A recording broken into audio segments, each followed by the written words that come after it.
Magandang hapon sa inyong lahat. Ito po si Herbert Curia, author, promoter ng The Critics Promotion. Ang ating boses at konstruktibong kritisismo, opinyon, komentaryo at konsultasyon sa lingkong ito. Kakibat ang ating pananalig sa ating banal na Panginoon Diyos, banal na Panginoon Kristo at banal na Espiritu Santo ay hindi sa issue ng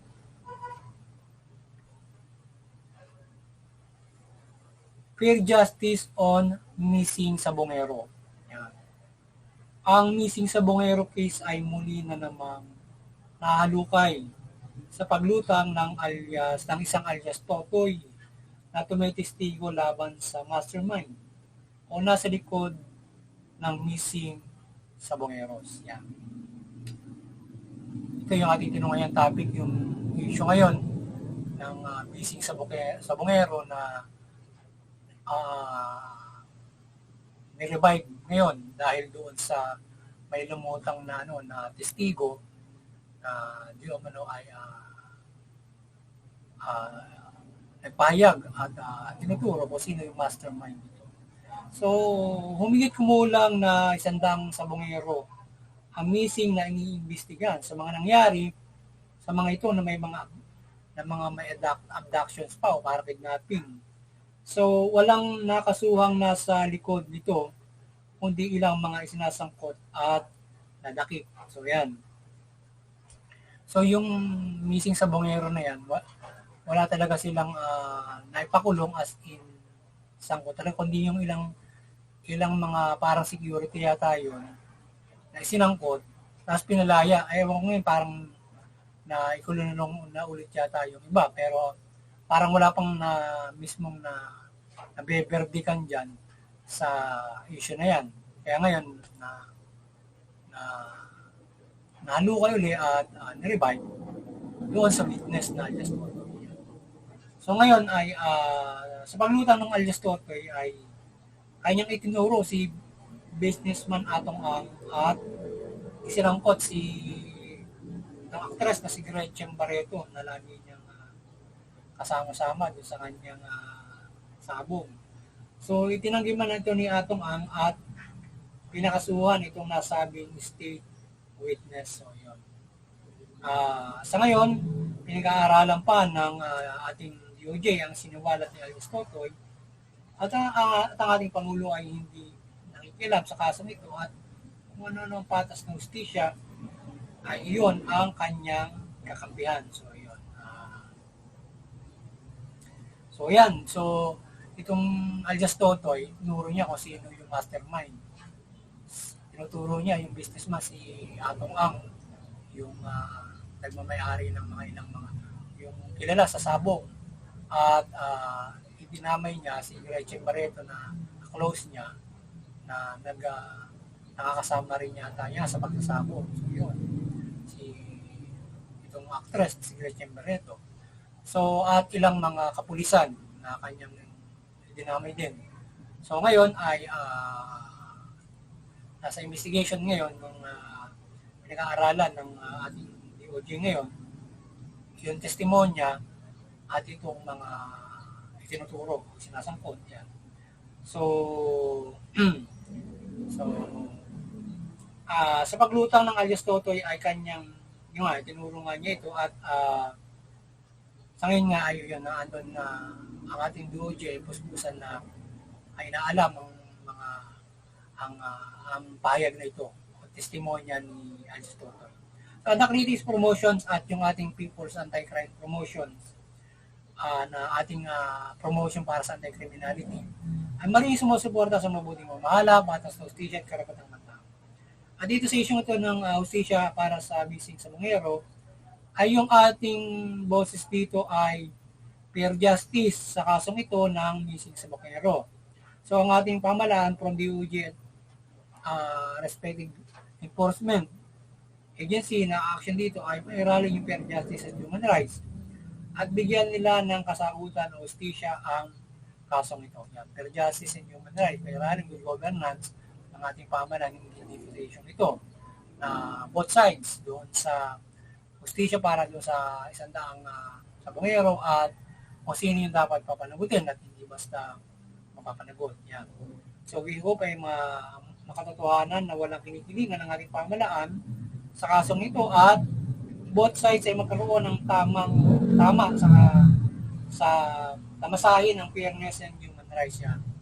So yung bawat panig ay tatamasahin yung karapatan at mula dito sa state witness na ito na sinasabing lumutang na dito sa mga nangyayaring tinahanan sa bungero.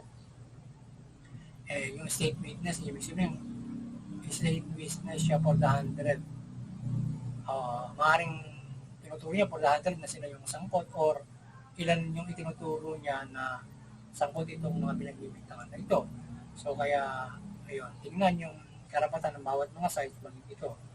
So pag-aralan nilang mabuti ang witness kung ito ay nagsasabi ng katotohanan at ang kanyang itinuturo o sinasangkot ay siyang nasa likod ng kasong ito. 100 buhay ang biktima rito at maraming inaakusahan. Ang maaaring maparusahan ng maging biktima din ng maling pamamaratang at masira ang nilang kredibilidad o buhay ng mga ito kung saan napakabigat na kaso ito. Totoong ang isandang sa bungero ay pinatay ay dapat may managot at malaman kung ano ang tunay na status ng mga ito. Kung pintay nga ba ito o buhay pa at who is truly behind these missing issues. Yan. Kaya pag-isipang mabuti at pagkulang mabuti ng ating DOJ ang status nito mga sabongero na ito, kung ito ay buhay pa o hindi, kung totoo ang sinasabi ng alias Totoy na yan, na kung yan ba ay kung yan may makatotohanan, kaya tayo ay nagsasaboses ng fair justice and human rights. Yan. Hindi lamang dito sa particular na isyong ating tinungay, kundi sa pangkalahatan na gawain o trabaho, authority ng ating pamahalaan na sa pagpapairal ng peace and order, fair justice, especially like this crimes na napakarami at napakabigat. So, kinakailangan bigyan ng human right, fair justice yung lahat. Yung, siyempre, yung mga biktima na 100, yung witness at yung mga yun din mga itinuturo niya o sinasangkot niya na sabi niya ay siyang may kagagawa ng kasalanan na kakaibat siya.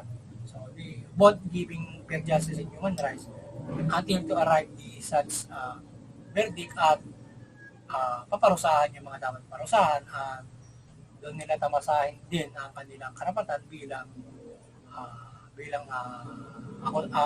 tawag dito na sentensyahan halimbawa yun. So we support and voice fair justice in human rights. Ito ang dapat umiral. We pray God and Jesus Christ guide the government, fair justice and good governance and human rights. So yun. So dalangin natin na umiral sa ating bansa yung fair justice and human rights na kung saan ay marami sa atin yung nabibiktima rin nung inequality of justice nga na yung halimbawa yung handal sa bungero hindi pa nabibigyan ng hustisya. Ngayon ay sino ba naman yung dapat panagot? Hindi naman dapat siguro para mabigyan ng hustisya yung kung sino-sino yung sasangkot pagbibintangan para managot.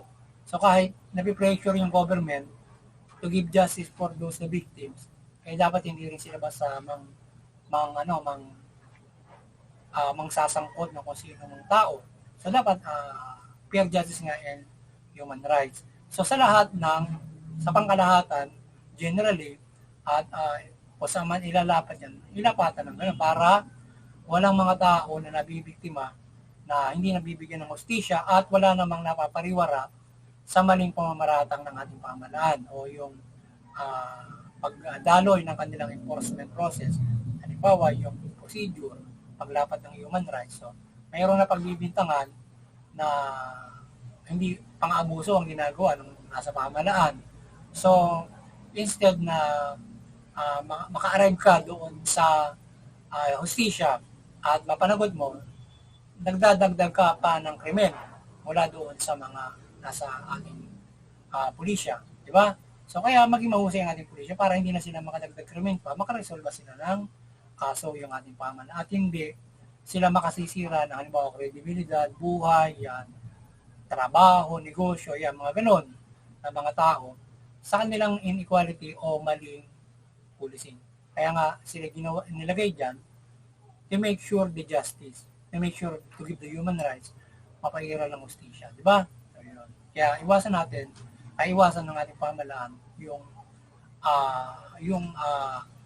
padalos-dalos na makapreperwisyo sa hustisya at karapatan. So, kaya kinakailangan pag-aralang mabuti at hindi naman na yung sinasabi, yung inequality ay hindi na nare-resolve sa sinasabing halimbawa pag-iimbestiga, hindi na na-imbestiga na tuluyan at nawawala na mga tipong ganon. Parang nawala naman yung kaso.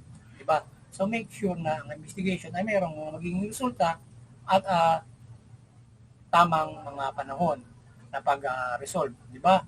May na kailangan ganitong panahon sa ganong klaseng hirap ng mga investigasyon pero hindi naman na hindi mabibigyan ng hustisya. At wasto ang hustisya ang bibigay.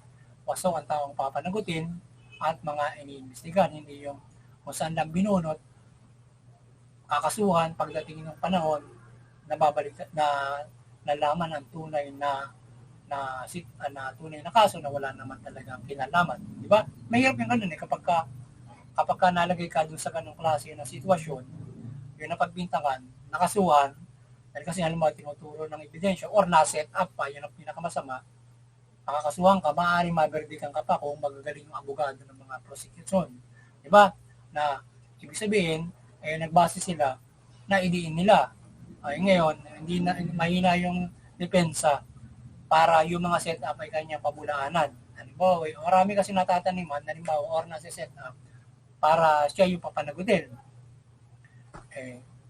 Na kukulong yung iba.